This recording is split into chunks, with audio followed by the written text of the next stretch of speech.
বিসমিল্লাহির রহমানির রহিম। শিক্ষার্থী বন্ধুরা, তোমরা সবাই কেমন আছো? আশা করি ভালো আছো। আজকে আমি একটি গুরুত্বপূর্ণ টপিক আলোচনা করব। টপিকটি হচ্ছে ক্রিয়াপদ বা ভার্ব। ইংরেজি গ্রামারের প্রায় ৮০ ভাগ আলোচনার মধ্যেই ক্রিয়াপদ পাওয়া যায়। ক্রিয়াপদ সম্পর্কে যারা জানবে না তারা ইংরেজি কখনোই জানতে পারবে না। ক্রিয়াপদকে ইংরেজির প্রাণ বলা হয়। তো আমি ক্রিয়াপদ সম্পর্কে আলোচনা করছি। ৩ ধরনের ক্রিয়াপদ থাকে। এক ধরনের হওয়া, যে ওয়ার্ড দ্বারা হওয়া বোঝায় সেটাও ক্রিয়াপদ।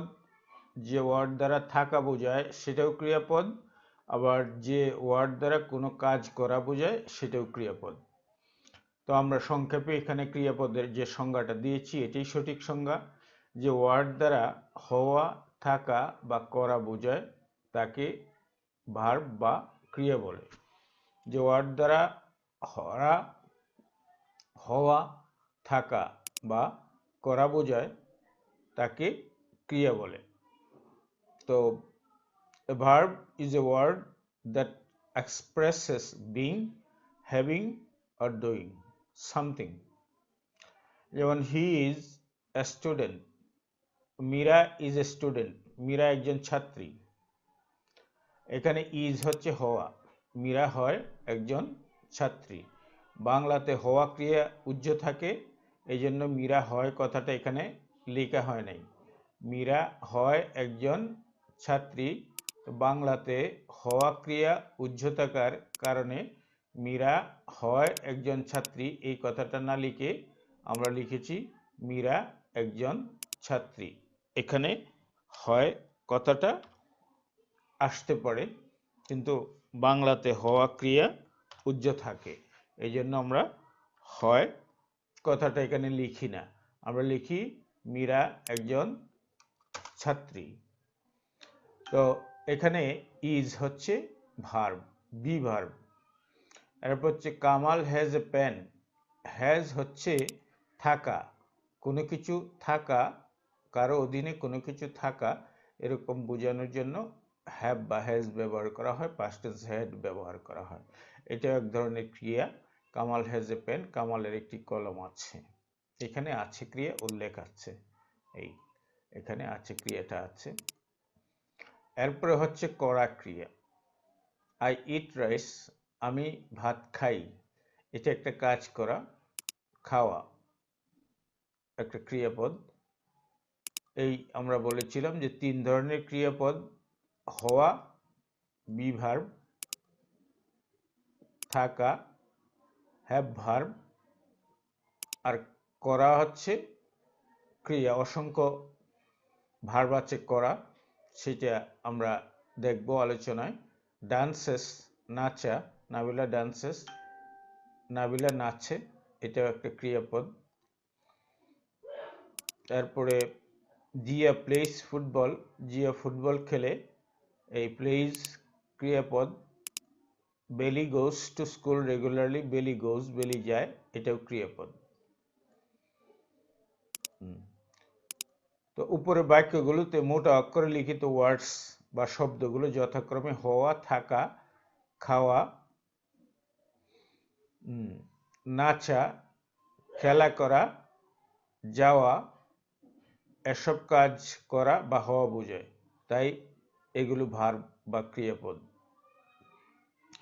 ওয়ার্নিং, তোমাদের একটা জিনিস মনে রাখতে হবে যে সাধারণত ভার্ব ছাড়া ইংরেজি বাক্য বা ইংরেজিতে কোনো সেন্টেন্স হয় না। ইংরেজি সেন্টেন্সে ভার্ব বা ক্রিয়াপদ বিশেষ ভূমিকা পালন করে, তাই ভার্বকে ইংরেজি সেন্টেন্সের সোল বা প্রাণ বলা হয়ে থাকে। প্রাণ না থাকলে যেমন মানুষ বাঁচে না, তেমনি ভার্ব না থাকলে ইংরেজি সেন্টেন্স হয় না। আমরা ভার্বের প্রকারভেদে চলে যাচ্ছি। ক্রিয়ার প্রকারভেদ। আমরা ক্রিয়া সাধারণত 2 প্রকার: ফাইনাইট ভার্ব, সমাপিকা ক্রিয়া, নন ফাইনাইট ভার্ব, অসমাপিকা ক্রিয়া। শিক্ষার্থী বন্ধুরা, এই দুইটা উচ্চারণ নিয়ে অনেকেই ভুল করে থাকেন। তো আমরা যে উচ্চারণটা করছি বা আমি যে উচ্চারণটা করছি সেটাই সঠিক উচ্চারণ। ফাইনাইট ভার্ব, ফিনিট না, এটা ফাইনাইট ভার্ব। আর নন ফাইনাইট ভার্ব, এটার বিপরীত হচ্ছে এটা। একটা ফাইনাইট সমাপিকা ক্রিয়া, আর এটার বিপরীত হচ্ছে নন ফাইনাইট অসমাপিকা ক্রিয়া। আমরা উচ্চারণগুলো দেখলাম, finite verb, non finite verb. Finite verb, যে ভার্ব দ্বারা কোনো বক্তার বক্তব্য শেষ হয় এবং অর্থও সম্পূর্ণরূপে প্রকাশিত হয় এবং সেন্টেন্সের সাবজেক্ট বা কর্তার নাম্বার, পার্সন ও টেন্স অনুসারে যা রূপের পরিবর্তন হয় বা নির্ণীত হয় তাকে ফাইনাইট ভার্ব বা সমাপিকা ক্রিয়া বলে। এখানে ফাইনাইট ভার্বের মূলত দুই ধরনের সংজ্ঞা দেওয়ার চেষ্টা করা হয়েছে। প্রথম সংজ্ঞাটা ছিল এরকম যে ওয়ার্ড দ্বারা কোনো বক্তার বক্তব্য শেষ হয় এবং অর্থ সম্পূর্ণভাবে প্রকাশিত হয় তাকে ফাইনাইট ভার্ব বলে। কোনো বইয়ে এতটুকু দিয়ে শেষ করেছেন। কিন্তু ফাইনাইট ভার্বের একটা বিষয় এখানে বাকি থেকে যায়, আমরা সেটাই গুরুত্বপূর্ণ মনে করেছি, এই জন্য সেটা দিয়েছি। সেন্টেন্সের সাবজেক্ট বা কর্তার নাম্বার, পার্সন ও টেন্স অনুসারে ফাইনাইট ভার্বের ক্রিয়ারূপ পরিবর্তন হয় বা নির্ণীত হয়, এই কথাটা আমরা বলেছি।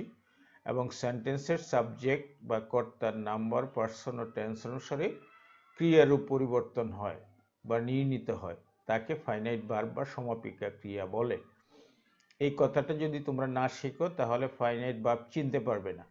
তো যেমন ধরো, আয়ের সাথে ইট, আই ইট, আমি খাই।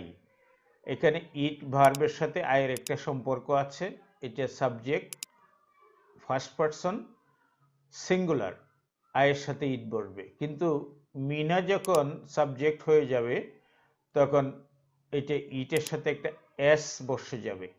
মিনা ইটস রাইস কেন বসে যাবে? কারণ সাবজেক্ট থার্ড পারসন সিঙ্গুলার, এই জন্য এটা ভার্বটা এস ফর্ম হয়ে যাবে। আর যদি আমরা এটাকে টেন্স পরিবর্তন করতে চাই তাহলে মিনা বা শি এইট রাইস, এইটা এই যে পাস্ট টেন্স হয়ে গেল, শি এইট রাইস। এই যে এখানে সাবজেক্টের নাম্বার ও পার্সন পরিবর্তন হওয়ায় মিনা থার্ড পার্সনে চলে এসছে, সিঙ্গুলারে চলে এসছে, এই জন্য এস বসেছে। আবার এখানে আমরা এটাতে পাস্ট টেন্সও করতে পেরেছি, সি দিয়ে করতে পেরেছি। এভাবে টেন্স, নাম্বার বা এবং পার্সন অনুসারে ভার্বের যদি সাথে এস বা ইএস যুক্ত হয় তাহলে সেইটাই হচ্ছে ফাইনাইট ভার্ব। অর্থাৎ সাবজেক্টের সাথে সম্পর্কযুক্ত যে ভার্বটা সেটাই হচ্ছে ফাইনাইট ভার্ব। সাবজেক্টের সাথে সম্পর্কযুক্ত যে ভার্ব সেটাই হচ্ছে ফাইনাইট ভার্ব।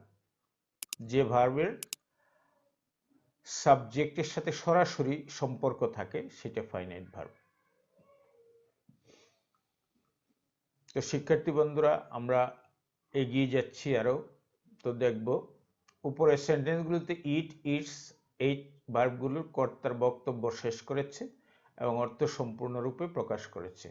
সাবজেক্ট বা কর্তার নাম্বার, পার্সন ও টেন্স পরিবর্তনের সাথে ভার্বেরও রূপের পরিবর্তন হয়েছে। তাই ইট, ইটস এবং এইট ভার্বগুলো ফাইনাইট ভার্ব বা সমাপিকা ক্রিয়া। ফাইনাইট ভার্বগুলো আমরা দেখব। এই বি ভার্বগুলো সবগুলোই ফাইনাইট ভার্ব। যেমন এম, ইজ, আর, এটা হচ্ছে প্রেজেন্ট ফর্ম। ওয়াজ, ওয়ার, এটা হচ্ছে ভার্বের পাস্ট ফর্ম। ডু ভার্বগুলো ফাইনাইট ভার্ব। ডু, ডাজ, এটা হচ্ছে প্রেজেন্ট ফর্ম বা বেস ফর্ম। ডিড হচ্ছে পাস্ট ফর্ম, এই যে past form verb two.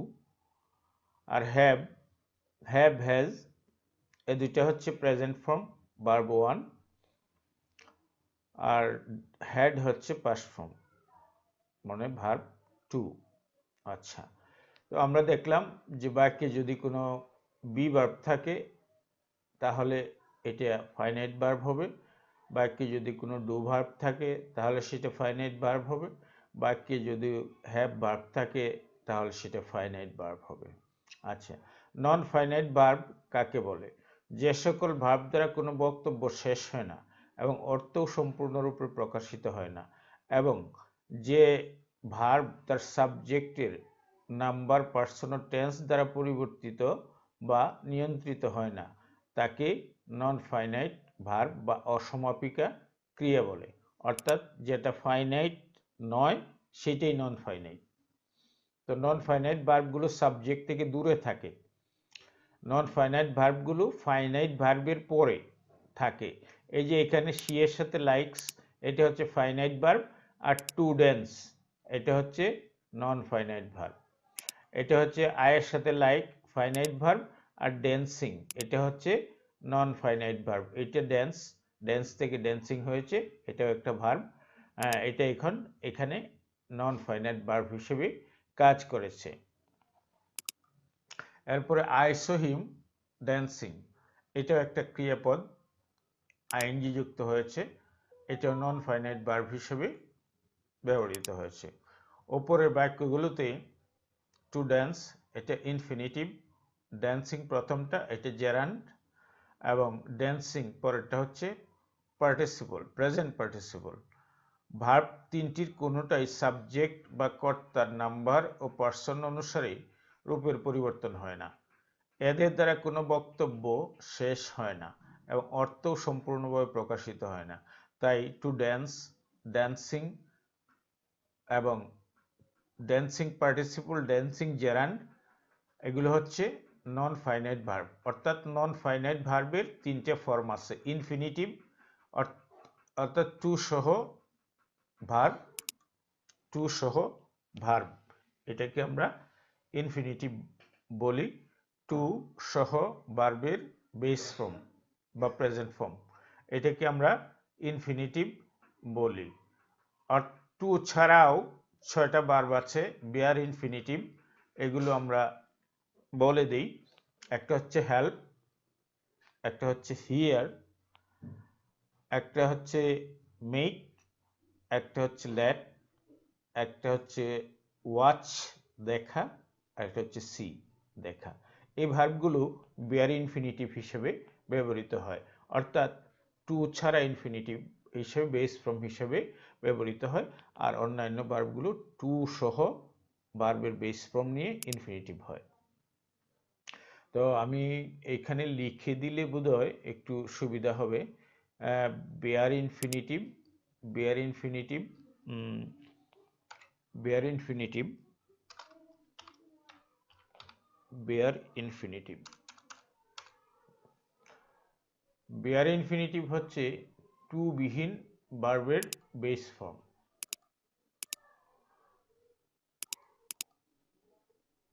Two বিহীন ভার্বের base form BART, bare infinitive,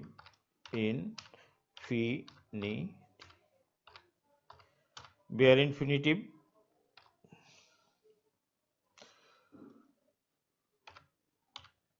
here, help, make, let, watch, see। এই যে 6টা ভার্ব এখানে দেওয়া হয়েছে এগুলো বিয়ার ইনফিনিটিভ, অর্থাৎ ইনফিনিটিভ হিসেবে বসবে, কিন্তু এগুলোর সাথে বা পূর্বে টু বসানো নিষেধ আছে। বিয়ার তাহলে আমরা দেখলাম টু ইনফিনিটিভ আর বিয়ার ইনফিনিটিভ। বিয়ার মানে শূন্য, টু শূন্য। এরপরে হচ্ছে জেরান্ড, জেরান্ড হচ্ছে ভার্ব প্লাস আইএনজি। ভার্বের সাথে আইএনজি যুক্ত হলে যখন সেটা নাউনের কাজ করবে তখন জেরান্ড হবে, আর ভার্বের সাথে আইএনজি যুক্ত হলে যখন পার্টিসিপলের কাজ করবে তখন সেটা পার্টিসিপল হবে। তো পার্টিসিপল আমরা জানি যে পার্টিসিপল 3 প্রকার। Participles are of 3 kinds. They are as follows: present participle ভার্বের সাথে ing, past participle ভার্বের 3 নম্বর ফর্ম, যেমন write, wrote, written, write, wrote, written। written আমরা past participle হিসেবে ধরতে পারি, WRITTEN। written, written। এরপরে হচ্ছে পারফেক্ট পার্টিসিপল। পারফেক্ট পার্টিসিপল হলো হ্যাভিং হবে, HAVING, হ্যাভিং দেওয়ার পর ভার্বের 3 নম্বর ফর্ম দিতে হবে, হ্যাভিং ডান, ডু এর পাস্ট পার্টিসিপল ডান, হ্যাভিং ডান, কাজটি করার পর, হ্যাভিং ডান দি ওয়ার্ক, এরকম। তো এটা হচ্ছে পারফেক্ট পার্টিসিপল। প্রেজেন্ট পার্টিসিপলটা আমি লিখে দিচ্ছি, ভার্ব প্লাস আইএনজি, যেমন WRITE প্লাস ING, এই রাইটিং হচ্ছে প্রেজেন্ট পার্টিসিপল। তো আইএনজি যোগ করার পর তোমরা জানো যে ই টেস্ট চলে যাবে।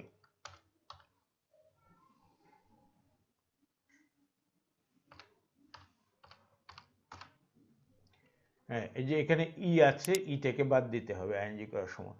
তাহলে রাইটিং হচ্ছে প্রেজেন্ট পার্টিসিপল, রিটেন হচ্ছে পাস্ট পার্টিসিপল, আর হ্যাভিং ডান বা হ্যাভিং রিটেন হচ্ছে হ্যাঁ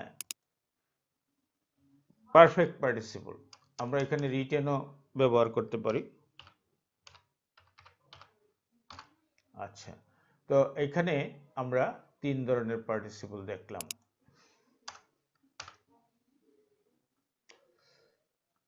তো শিক্ষার্থী বন্ধুরা, আমরা ফাইনাইট ভার্ব এখন দেখব। আমরা প্রথম দেখেছি finite verb, non finite verb. Non finite verb আমরা দেখেছি ইনফিনিটিভ পার্টিসিপল অ্যান্ড জেরান্ড। আর ফাইনাইট ভার্ব আরো 2 প্রকার আমরা দেখব, principal verb, auxiliary verb. Principal verb হচ্ছে প্রধান ক্রিয়া, অক্সিলিয়ারি ভার্ব হচ্ছে সাহায্যকারী ক্রিয়া। প্রিন্সিপাল ভার্ব কাকে বলে? যে ভার্ব অন্য ভার্বের সাহায্য ছাড়াই বাক্যের সম্পূর্ণ অর্থ প্রকাশ করতে পারে তাকে প্রিন্সিপাল ভার্ব বলে। যেমন মেহেদি রাইটস এ লেটার, মেহেদি একটি চিঠি লিখে, এই বাক্যটির দ্বারা যে এটা হচ্ছে রাইটস প্রিন্সিপাল ভার্ব। আর কোনো ভার্ব এখানে নেই, সুতরাং এটা একাই প্রিন্সিপাল ভার্ব হিসেবে কাজ করেছে। আর সুইমস, এটাও একা, আর কোনো ভার্ব নেই। Nurjahan swims in the river, Nurjahan নদীতে সাঁতার কাটে। উপরে সেন্টেন্স দুটিতে মোটা অক্ষরে লিখিত রাইটস এবং সুইমস ভার্ব দুটো অন্য কোনো ভার্বের সাহায্য ছাড়াই সম্পূর্ণ অর্থ প্রকাশ করছে, তাই রাইটস এবং সুইমস এই দুটি হচ্ছে প্রিন্সিপাল ভার্ব। অক্সিলিয়ারি ভার্ব, যে ভার্ব এর নিজের কোনো পৃথক অর্থ থাকে না এবং প্রিন্সিপাল ভার্বের পূর্বে বসে বিভিন্ন রূপ গঠনের জন্য প্রিন্সিপাল ভার্বকে সাহায্য করে তাকে প্রিন্সিপাল ভার্ব বা সাহায্যকারী ক্রিয়া বলে। যেমন রহিম ইজ প্লেয়িং, এখানে প্লেয়িং হচ্ছে মেইন ভার্ব আর ইজ হচ্ছে অক্সিলিয়ারি ভার্ব। প্লেয়িং হচ্ছে মেইন ভার্ব আর ইজ হচ্ছে অক্সিলিয়ারি ভার্ব। এখানে কুকড হচ্ছে মেইন ভার্ব আর হ্যাজ হচ্ছে অক্সিলিয়ারি ভার্ব। এখানে রাইট হচ্ছে মেইন ভার্ব আর এখানে শেল হচ্ছে অক্সিলিয়ারি ভার্ব। উপরের সেন্টেন্সগুলোতে ইজ, হ্যাজ, শেল এই ভার্বগুলো যথাক্রমে প্লেয়িং, কুকড এবং রাইট এই ভার্বগুলোর পূর্বে বসে টেন্স প্রকাশে সাহায্য করছে, তাই ইজ, হ্যাজ, শেল এগুলো হচ্ছে অক্সিলিয়ারি ভার্ব বা সাহায্যকারী ক্রিয়া।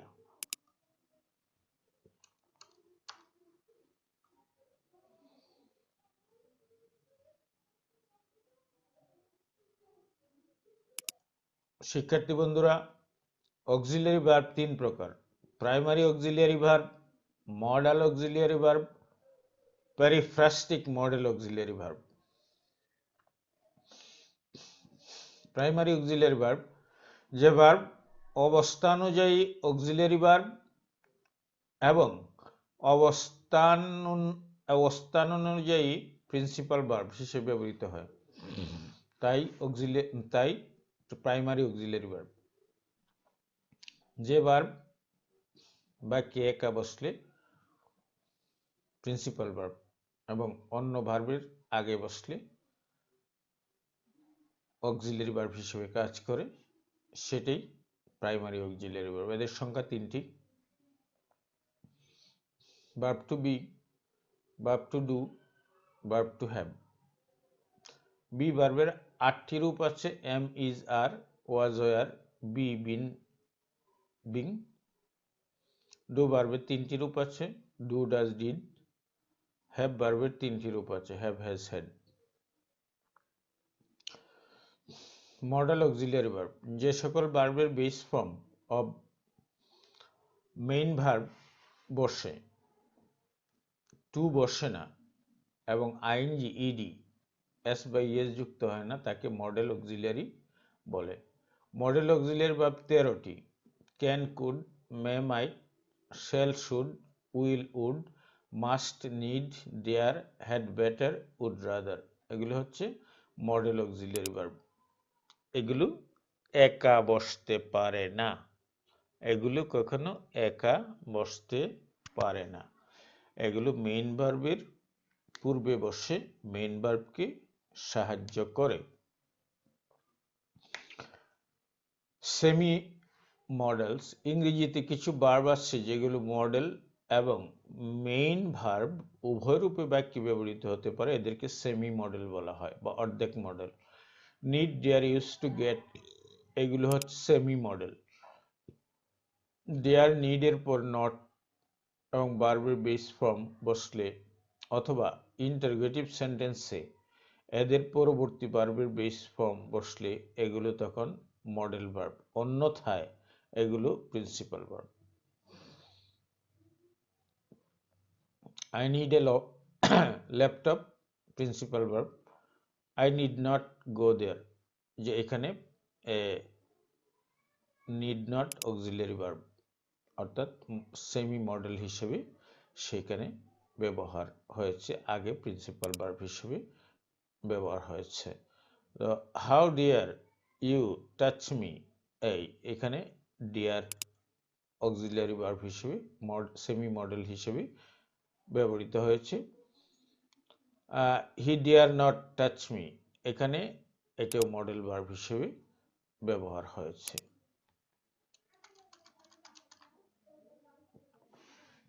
তো শিক্ষার্থী বন্ধুরা, আমরা আরেকটু এগিয়ে যাচ্ছি।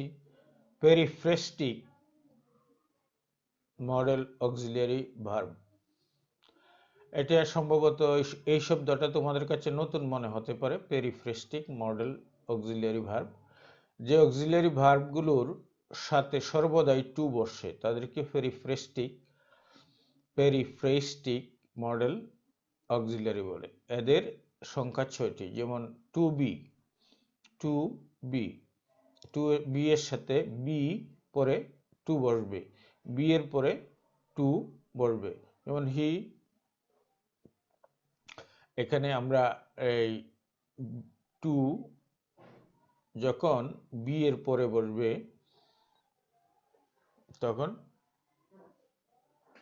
এটাকে পেরিফ্রেস্টিক মডেল বলবো। যেমন am to, is to, are to, হ্যাঁ, am to, I am to go there, we are to go there, he is to go there, এরকম am to, is to, are to, was to, were to, এই 5টা এখানে। এরপরে am going to, is going to, are going to, এগুলো হচ্ছে periphrastic. এরপরে use to, ought to, be, about to,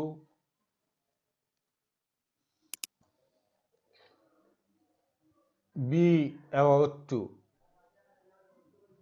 I am about to die, এরকম হতে পারে। I am about to die, আমি প্রায় মৃত্যুর কাছাকাছি। The sun is about to, the sun is about to sink, সূর্যটি ডুবি ডুবি করছে। The flower is about to bloom, ফুলটি ফুটি ফুটি করছে, এরকম। Be about to, have to, has to, had to, I have to go now, আমাকে এখন যেতে হবে। আই হ্যাড টু গো, আমাকে যেতে হয়েছিল। আই শ্যাল হ্যাভ টু গো, আমাকে যেতে হবে। এভাবে যখন বি এম ইজ আর ওয়াজ ওয়ারের পরে টু বসে, এম ইজ আর ওয়াজ ওয়ারের পরে গোয়িং টু বসে, ইউজড এর পরে টু বসে, অট এর পরে টু বসে, বি এর পরে বি মানেই আমরা আগে বলেছি am is are was were, এগুলোর পরে টু বসে, হ্যাভ পরে টু বসে, তখন এগুলোকে পেরিফ্রেস্টিক মডেল অক্সিলিয়ারি ভার্ব বলে। এগুলো তোমরা আমরা যখন মডেল অক্সিলিয়ারি ভার্বের জন্য আলাদা ভিডিও করব তখন সেগুলোতে বিস্তারিত আলোচনা করা হবে এবং উদাহরণ দেওয়া হবে। তো তোমরা এই মুহূর্তে এতটুকুই নিয়ে সন্তুষ্ট থাকতে হবে যে অক্সিলিয়ারি ভার্ব তিন প্রকার, একটা হচ্ছে প্রিন্সিপাল অক্সিলিয়ারি, একটা হচ্ছে মডেল অক্সিলিয়ারি। তো মডেলকে আবার দুই ভাগে ভাগ করা যায়, সেমি মডেল আছে কিছু, আর একটা হচ্ছে পেরিফ্রেস্টিক মডেল অক্সিলিয়ারি ভার্ব। তো এইগুলো নিয়ে জেনে রাখতে হবে। এরপরে আমরা আরো বিস্তারিত জানবো এবং যতই পড়বো আমরা ততই শিখতে পারবো। প্রিন্সিপাল ভার্ব দুই প্রকার, ট্রানজিটিভ ভার্ব আর ইনট্রানজিটিভ ভার্ব। যে ভার্বের অবজেক্ট থাকে তাকে ট্রানজিটিভ ভার্ব বলে। মাদার কুকস রাইস,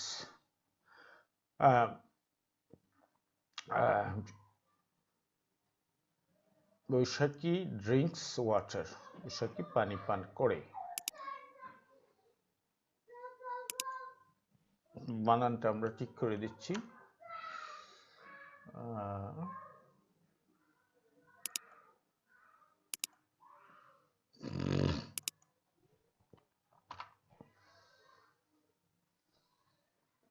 এখন ক্রিয়াপদকে কি দ্বারা প্রশ্ন করো, কি পান করে? পানি, এটা হচ্ছে object.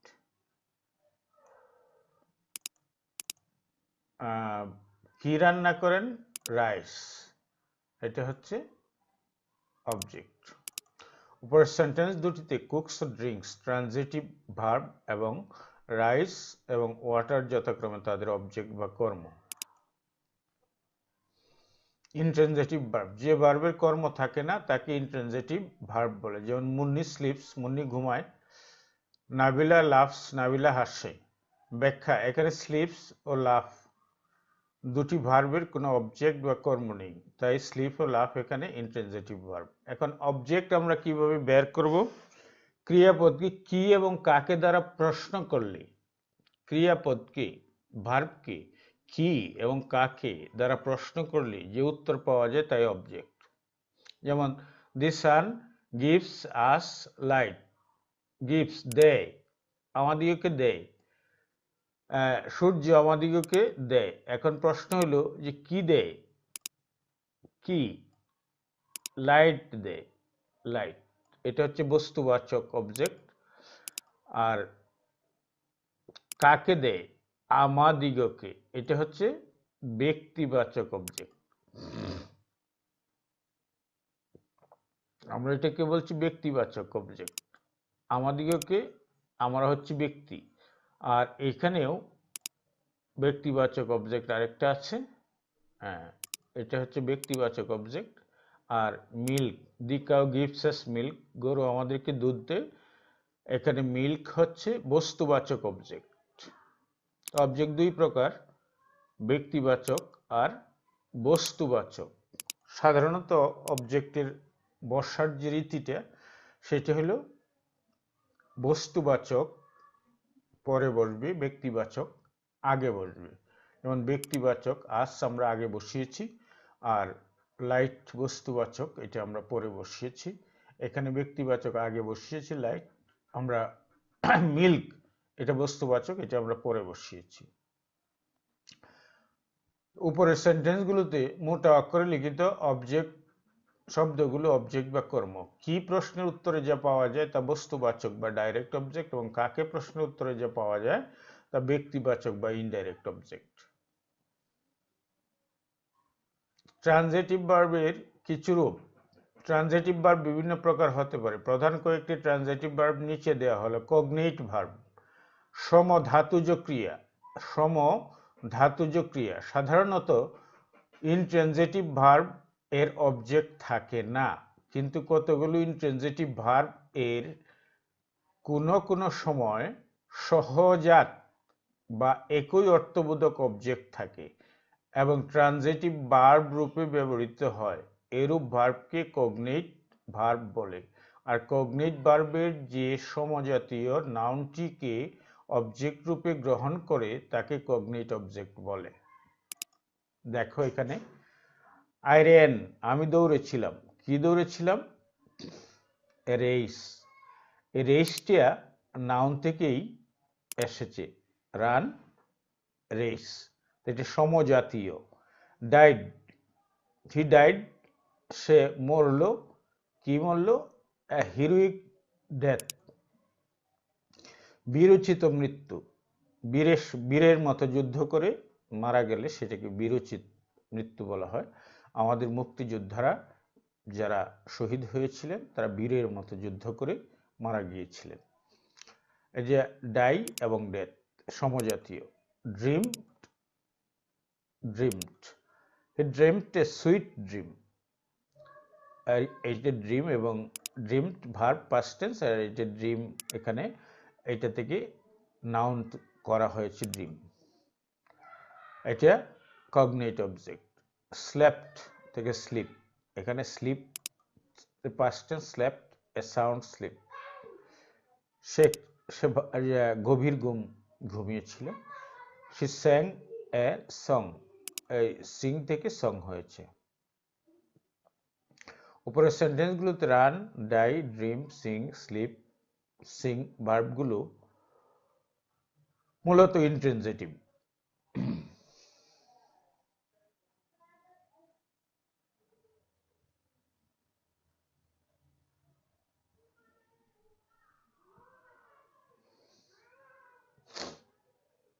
Run, die, dream, slip.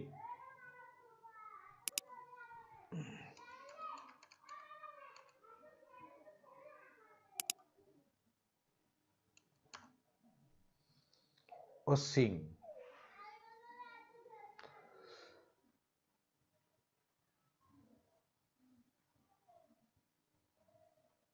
ভার্বগুলো মূলত ইন্ট্রানজিটিভ। এখানে সিং থেকে স্যাং করা হয়েছে পাস্ট টেন্স, এখানে আমরা সিং দিয়েছি।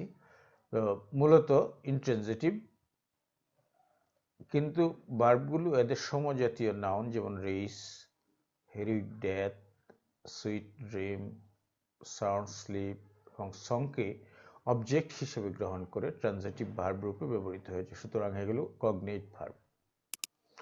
একটা হচ্ছে কপিউলেটিভ ভার্ব, যে সকল ইন্ট্রানজিটিভ ভার্বের পরে অ্যাডজেক্টিভ বসে ভিন্ন অর্থ প্রকাশ করে, বা যে সকল ইন্ট্রানজিটিভ ভার্বের স্বাভাবিক অর্থের বিকৃত হয়ে হওয়া অর্থ প্রকাশ করে, তাদেরকে কপিউলেটিভ ভার্ব বলে। তাদেরকে কপিউলেটিভ ভার্ব বলে।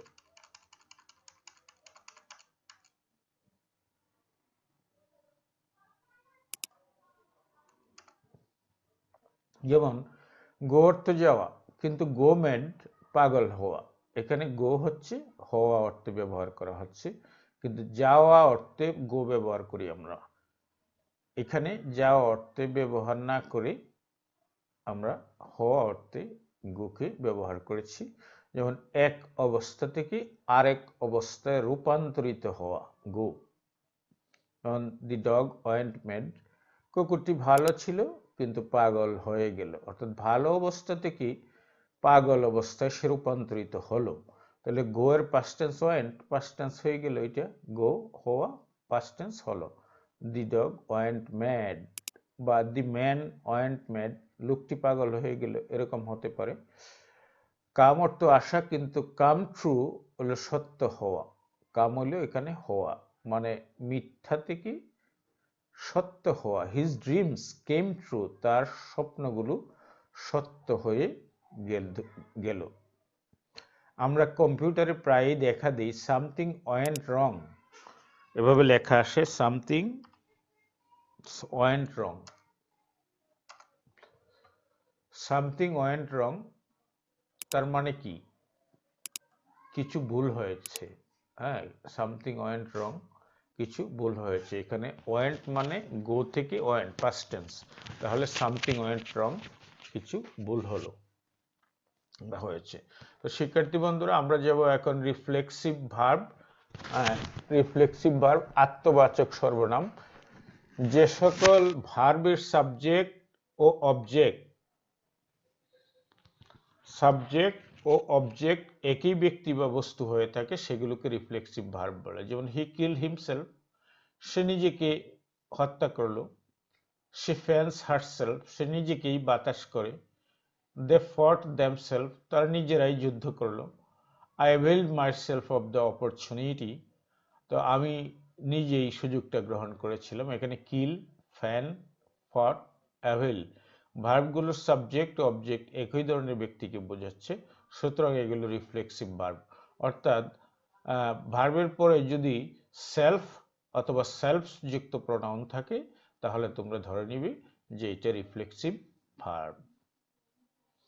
সাধারণত kill, throw, hurt, enjoy, absent, avail, conduct, pride, fan reflexive verb হিসেবে ব্যবহৃত হয়ে থাকে। Reciprocal verb.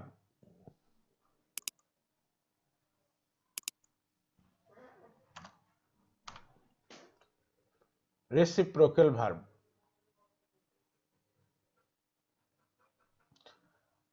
যে ট্রানজিটিভ ভার্ব সেন্টেন্সের সাবজেক্ট এবং অবজেক্ট এর মধ্যে পারস্পরিক ক্রিয়া ও প্রতিক্রিয়ার অর্থ প্রকাশ করে তাকে রেসিপ্রোক্যাল ভার্ব বলে। যেমন দে হেল্পড ওয়ান অ্যানাদার, তারা একজন অপরকে সাহায্য করে। এখানে তারা দুইজন, একজন আরেকজনকে সাহায্য করতেছে, সুতরাং এই ভার্বটা হচ্ছে রেসিপ্রোক্যাল ভার্ব। অর্থাৎ রেসিপ্রোক্যাল প্রোনাউন যদি পরে দেখো তোমরা, তাহলে তোমরা এটাকে ধরে নিবে যে এটা রেসিপ্রোক্যাল ভার্ব।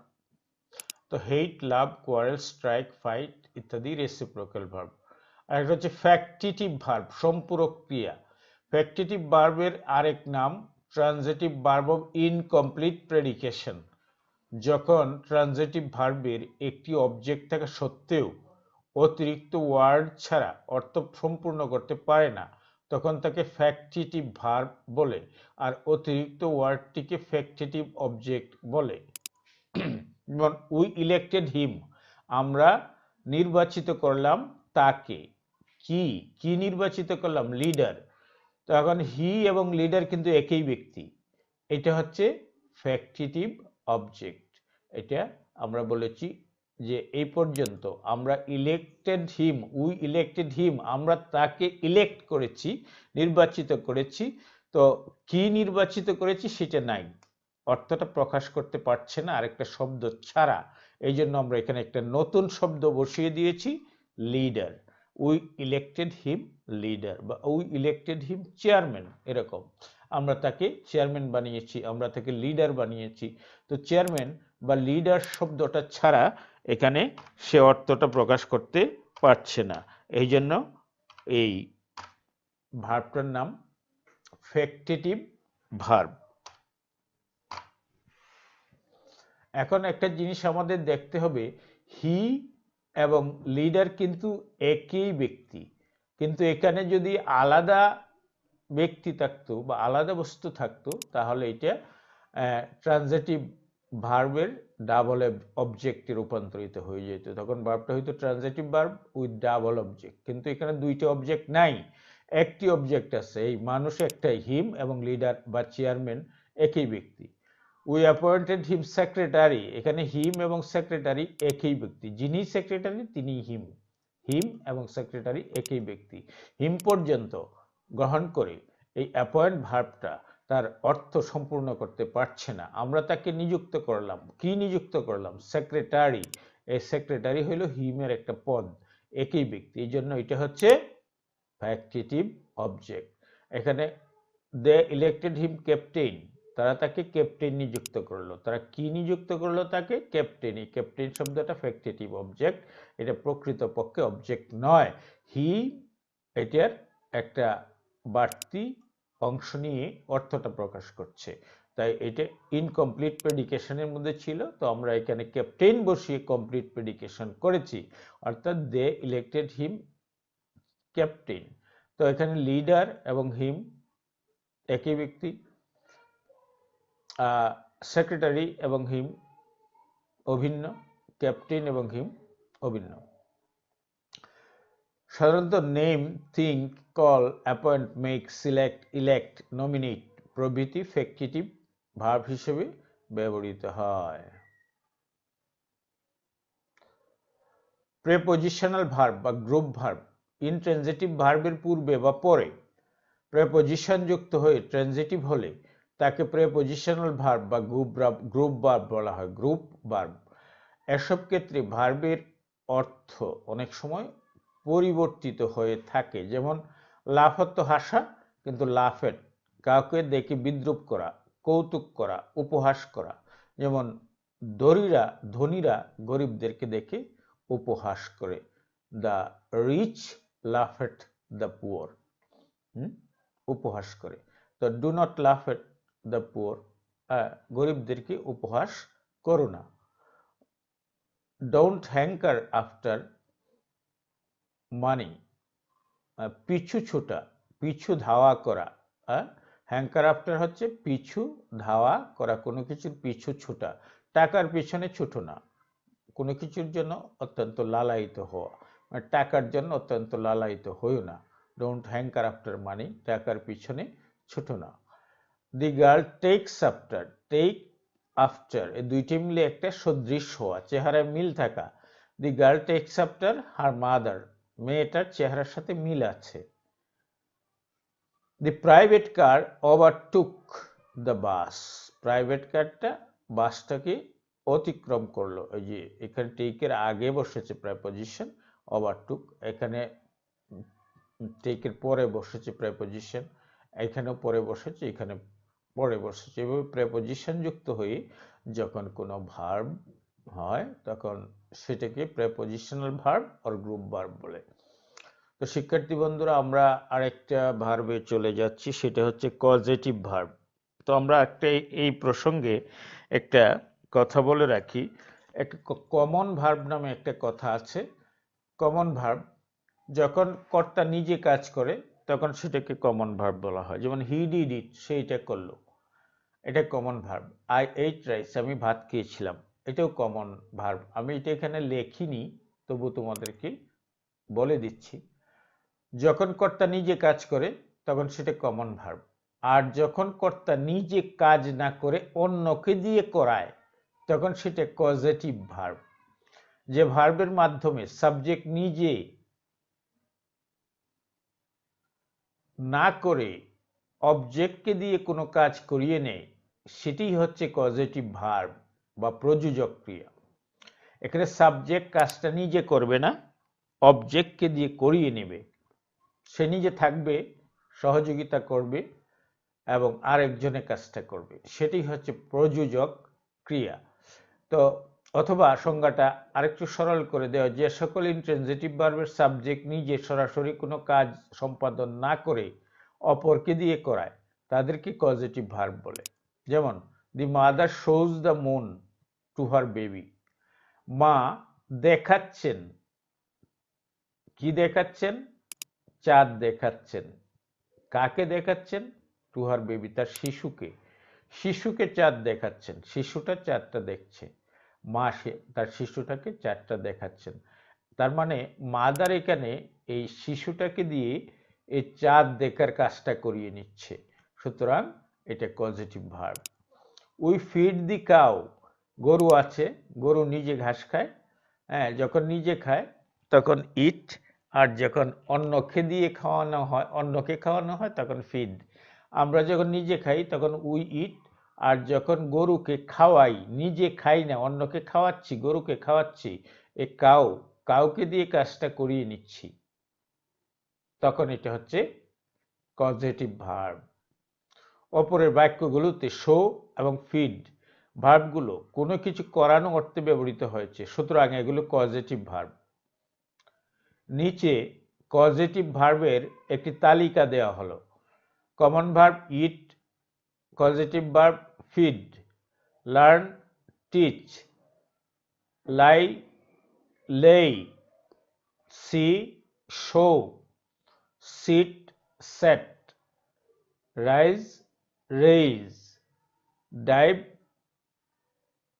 নিজে ডুব দেওয়া, আর ডিপ হলো অন্যকে ডুবানো, অন্যকে ডুবানো। নো নিজে জানা, ইনফর্ম অন্যকে জানানো, বিলিভ নিজে বিশ্বাস করা, কনভিন্স অন্যকে বুঝিয়ে সুঝিয়ে বিশ্বাস করানো। রিমেম্বার মনে করা, রিমাইন্ড স্মরণ করানো, অন্যকে স্মরণ করিয়ে দেওয়া। সাক স্তন্যপান করা, সাকল স্তন্যপান করানো, মা শিশুকে স্তন্যপান করায়, এটা হচ্ছে সাকল স্তন্যপান করানো। সাক আর শিশু স্তন্যপান করে। ফল পতিত হওয়া, ফেল ভূপাতিত করা, যেমন ফেল আমি পড়ে গেলাম, আমি পড়ে গেলে ফল হবে, আর আমি যদি একটা গাছ কেটে ফেলে দিই তাহলে সেটা ভূপাতিত হয়ে যাবে। আচ্ছা, যে সকল ভার্বের স্বতন্ত্র পজিটিভ ফর্ম নেই তাদের পূর্বে have, cause, get, make, let, help ইত্যাদি ভার্ব বসিয়ে পজিটিভের অর্থ প্রকাশ করা হয়। তো শিক্ষার্থী বন্ধুরা, আমরা এখানে এই have, cause, get, make, let, help ইত্যাদি বসিয়ে পজিটিভ ভার্ব কিভাবে করা হয় সেটা এখানে দেখাই নাই, কারণ দেখাইলে এইটা ভিডিওটা অনেক বড় হয়ে যাবে। আমরা অন্য একটা স্বতন্ত্র ভিডিওতে তোমাদেরকে পজিটিভ ভার্বের ব্যবহারটা শিখিয়ে দিব। তোমরা যদি পজিটিভ ভার্বের ব্যবহার না শিখো তাহলে অনেক ইংরেজি জেনেও তোমরা মূর্খ থেকে যাবে। পজিটিভ ভার্বগুলো যখন ব্যবহার করার প্রয়োজন পড়বে তখন তুমি উল্টাপাল্টা করে ফেলে তখন হাসির পাত্র হয়ে যেতে পারো। তাই আমরা অন্য একটা ভিডিওতে পজিটিভ ভার্ব বিস্তারিত আলোচনা করব, যাতে তোমরা জীবনে কখনো আর না ভুলো। তো শিক্ষার্থী বন্ধুরা, আমরা এবার লিঙ্কিং ভার্ব নিয়ে আলোচনা করব। সংযোগকারী ক্রিয়া, যে সকল ভার্ব সেন্টেন্সের কমপ্লিমেন্ট রূপে ব্যবহৃত অ্যাডজেক্টিভ বা নাউনকে সাবজেক্টের সাথে সম্পর্কযুক্ত করে তাদেরকে লিঙ্কিং ভার্ব বলে। এক্ষেত্রে সাবজেক্ট ও কমপ্লিমেন্ট একই ব্যক্তি বা বস্তুকে নির্দেশ করে। যেমন he is a good boy, এখানে ইজ হচ্ছে লিঙ্ক স্থাপনকারী, যিনি হি তিনিই বয়। এই হি আর বয় একই, এখানে এই যে নাউন বয় আছে সে বয়ের সাথে এই হি এর একটা লিঙ্ক সংযোগ স্থাপন করেছে। আচ্ছা, রোমা বিকেম ডক্টর, যিনি রোমা তিনিই ডক্টর। তো রোমা বিকেম সে হয়ে গেল একটা ডাক্তার হয়ে গেল সে, এখানে ডক্টর আর রোমা একই ব্যক্তি। বি ভার্বগুলো যখন বাক্যে মেইন ভার্ব হিসেবে ব্যবহৃত হয় তখন সেগুলো লিঙ্কিং ভার্বের অন্তর্ভুক্ত হয়ে যায়। তোমাদের মনে রাখার জন্য একটা সহজ উপায় হচ্ছে বি ভার্বগুলো যখন একা কোনো বাক্যে বসবে তখন এগুলো লিঙ্কিং ভার্ব হিসেবেও গণ্য হবে। বি ভার্ব ছাড়াও অন্যান্য ভার্বগুলো হচ্ছে become, feel, smell, look, seem, sound, remain, taste, stay, appear, grow, run, turn, go, return, stand, keep, act, এগুলো হচ্ছে লিঙ্কিং ভার্ব। উপরোক্ত ভার্বগুলো কেবল তখনই লিঙ্কিং ভার্ব হিসেবে গণ্য হয় যখন সেগুলোকে বি ভার্ব দ্বারা পরিবর্তন করলেও অর্থ অপরিবর্তিত থাকে। যেমন ধরো এখানে আই ফিল টায়ার্ড, এখানে যদি ফিলকে বাদ দিয়ে এম দেই, I am tired, no problem. তো এইভাবে যখন এই এই ভার্বগুলোকে বি ভার্ব দ্বারা রিপ্লেস করা যায়, হ্যাঁ, তখন এটা linking verb. The crow looks ugly, কাকটি কুৎসিত, দি ক্রো ইজ আগলি, এটা একই অর্থ। তো এখানে আমরা দেখব কয়েকটা linking verb, became, test, appears, went, seems, grew, looks. মনে রাখতে হবে লিঙ্কিং ভার্বের কমপ্লিমেন্ট হিসেবে অ্যাডভার্ব ব্যবহৃত হয় না হয়ে অ্যাডজেক্টিভ ব্যবহৃত হয়। রুমি রিমেন্স সাইলেন্টলি, এটা সাইলেন্টলি হবে না, এটা ইনকারেক্ট। রুমি রিমেন্স সাইলেন্ট, এটা অ্যাডজেক্টিভ, এটা কারেক্ট হবে। তো শিক্ষার্থী বন্ধুরা, আমরা আগে বলেছিলাম ওয়েন্ট, এটা আরেক ধরনের ভার্বের মধ্যে বলেছিলাম পরিবর্তন হওয়া অর্থে। তো সেখানে আমরা এখানে আমরা বলেছি যে এটা লিঙ্কিং ভার্ব হতে পারে, এটা দুই রকম হতে পারে। এরপরে দেখো কোয়াসি প্যাসিভ ভার্ব, অর্ধকর্মবাচ্যের ক্রিয়া। কতগুলো ট্রানজিটিভ ভার্ব আছে যেগুলো আকারে অ্যাক্টিভ কিন্তু অর্থে প্যাসিভ, এরূপ ভার্বকে কোয়াসি প্যাসিভ ভার্ব বলে। যেমন রাইস সেলস চিপ, চাল সস্তায় বিক্রি হয়। হানি টেস্ট সুইট, মধু মিষ্টি লাগে। স্টোন ফিলস হার্ড, পাথর শক্ত লাগে। এখানে সেল টেস্ট ফিল ভার্বগুলো হচ্ছে quasi passive verb. Impersonal verb, অব্যক্তিবাচক ক্রিয়া। যে সকল ভার্বের উৎস বর্ণিত হয় না এবং যাদের সাবজেক্ট রূপে ইট ব্যবহৃত হয় তাদেরকে ইম্পার্সোনাল ভার্ব বলে।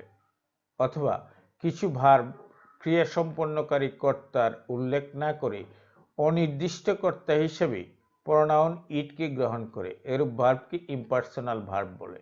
বা আরো সহজ করে বলতে গেলে ইম্পার্সোনাল প্রোনাউন ইট যখন কোনো বাক্যের সাবজেক্ট হিসেবে বসে তখন সেই বাক্যে যে ভার্বটা ব্যবহৃত হয় সেটাই ইম্পার্সোনাল ভার্ব। যেমন ধরো ইট রেইনস, বৃষ্টি হয়। ইট রেইনস, বৃষ্টি হয়। ইট কথাটার কিন্তু কোনো অর্থ এখানে নেই, তো এটা ইম্পার্সোনাল ভার্ব। ইট স্নোজ, তুষার পড়ে। ইট কথাটার কোনো অর্থ ইহা এখানে নেই। ইন উইন্টার, শীতকালে তুষার পড়ে। তারপরে ইট ডিউজ, শিশির পড়ে। তো এখানে ইটের কোনো অর্থ নেই। এখানে রেইন, স্নো এই দুটি ভার্বের উৎস বর্ণিত হয়নি এবং এদের রূপ সাবজেক্ট রূপে ইট ব্যবহৃত হয়েছে, কাজেই এই ভার্ব দুটি impersonal verb. Rain, snow, dew, DEW।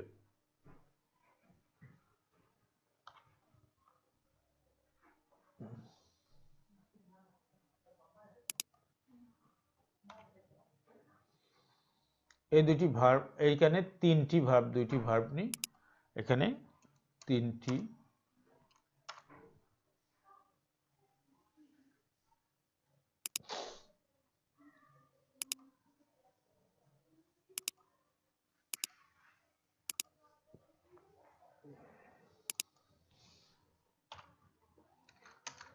ভার্বের উৎস বর্ণিত হয়নি এবং এদের সাবজেক্ট রূপে ইট ব্যবহৃত হয়েছে, কাজে এই তিনটি ভার্ব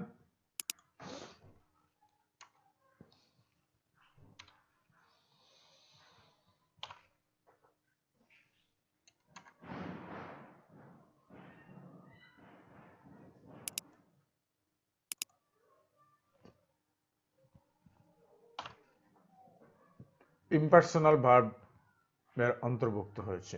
তো শিক্ষার্থী বন্ধুরা, আমরা এখন তোমাদেরকে একটি অনুশীলনী দেখাবো, তোমরা এটা করতে পারো, করে তোমাদের টিচারকে দেখাতে পারো, অথবা নিজে বারবার ভিডিওটা পড়ে তারপর এই এক্সারসাইজটা করে তুমি নিজেকে ঝালিয়ে নিতে পারো বা জেনে নিতে পারো যে আসলে তোমার পড়াটা কেমন হয়েছে। তাই আমরা এখানে অনুশীলনীটা দিয়েছি, ভার্ব কাকে বলে উদাহরণ সহ লিখো। এটা একটা প্রশ্ন, এটা একেবারে ছোটদের জন্য। তারপরে finite verb, non finite verb কাকে বলে উদাহরণ সহ লিখো। Finite verb and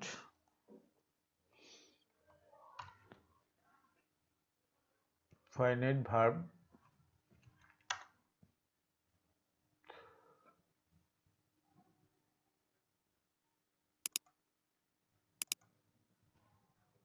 O non finite verb কাকে বলে উদাহরণ সহ লিখো। প্রিন্সিপাল ভার্ব ও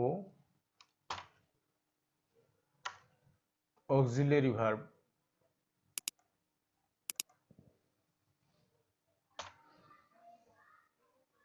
কাকে বলে উদাহরণ সহ লিখো। ট্রানজিটিভ ভার্ব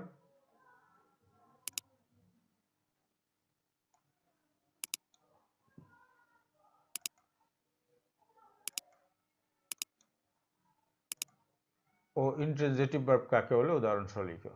নিচের ভার্বগুলোর মধ্যে নিচের বাক্যগুলোর মধ্যে ভার্বগুলোর নিচে দাগ দাও। তো একদম সহজ, কোনটা ভার্ব এটা নিচে দাগ দিলেই হবে।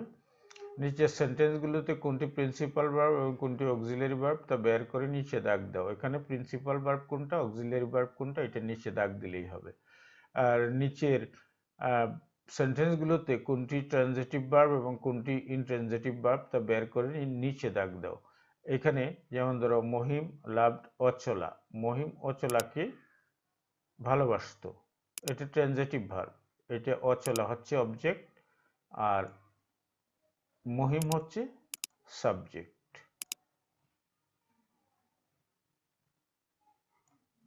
এটা শরৎচন্দ্রের একটা উপন্যাস আছে গৃহদাহ। গৃহদাহ উপন্যাসের মধ্যে মহিম এবং অচলার প্রেম বর্ণনা করা আছে। যাক, এরপরে আমরা জানি দি হর্স রানস ভেরি ফাস্ট, এখানে রানস আছে, এখানে ইজ টিচিং আছে, ফ্লাই আছে, ভার্ব এখানে ড্যান্সিং আছে, রিডিং আছে, কুকিং আছে। তো এইভাবে যে ভার্বগুলো আছে সেই ভার্বগুলো তোমরা বারবার মূল যে ভিডিওটা সেটা পড়ে তারপর তোমরা এটা করবা। তো শিক্ষার্থী বন্ধুরা, আমাদের চ্যানেলে যদি তোমরা নতুন হয়ে থাকো তাহলে আমাদের চ্যানেলটিকে সাবস্ক্রাইব করো এবং শেয়ার করে বন্ধুদেরকে জানার সুযোগ দাও এবং লাইক বাটনে একটা হিট করো আর পাশে রাখা বেল আইকনটিতে হিট করে